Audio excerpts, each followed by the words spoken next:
Cet après-midi, au siège de la Fédération française de basket, c'est un Frédéric Fautoux rayonnant qui est apparu. Désormais à la tête de l'équipe de France, le rêve absolu pour cet amoureux du jeu. Quand j'ai eu la chance d'être sportif de haut niveau, je rêvais de porter le maillot de l'équipe de France. Dès que j'ai entraîné au haut niveau, j'ai toujours rêvé d'entraîner l'équipe de France. Mais une fois qu'on est un poste, que ce soit joueur ou entraîneur, c'est des responsabilités qui sont là, c'est des responsabilités collectives. Frédéric Fautoux restera bien entraîneur de Bourg-en-Bresse. Mais aujourd'hui, celui qu'on appelle Petit Tout dans son sud-ouest avait une pensée pour ses années de formation. Quand on arrive à ce poste-là, l'émotion elle est très forte parce que on ne passe pas forcément ce que l'on vit aujourd'hui. Ça, c'est bien, ça fait plaisir pour la mission que l'on va avoir.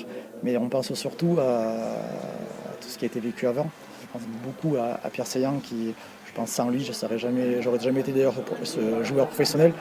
7 titres de champion, 3 Coupes de France avec l'élan béarnais. Évidemment, ça crée des liens indéfectibles avec le président historique de l'élan, Pierre Seillant, qui ne cachait pas sa fierté aujourd'hui à Orthez.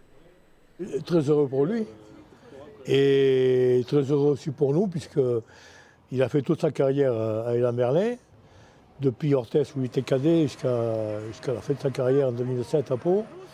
Il est en équipe de France maintenant. Bon, s'il est là, c'est pas par hasard. Et d'ailleurs, je lui ai dit, pour toi, tu es très jeune, mais c'est quand même déjà un bâton de maréchal. On peut être joueur, mais lui c'est un gagneur, donc il joue pour gagner.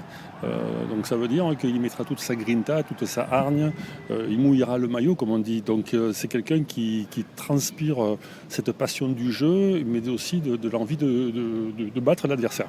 Donc Freddy c'est ça. A noter enfin la vraie connexion béarnaise désormais à la tête de l'équipe de France, puisque Laurent Villa, longtemps coach de Pau, devient assistant de Frédéric Fautoux.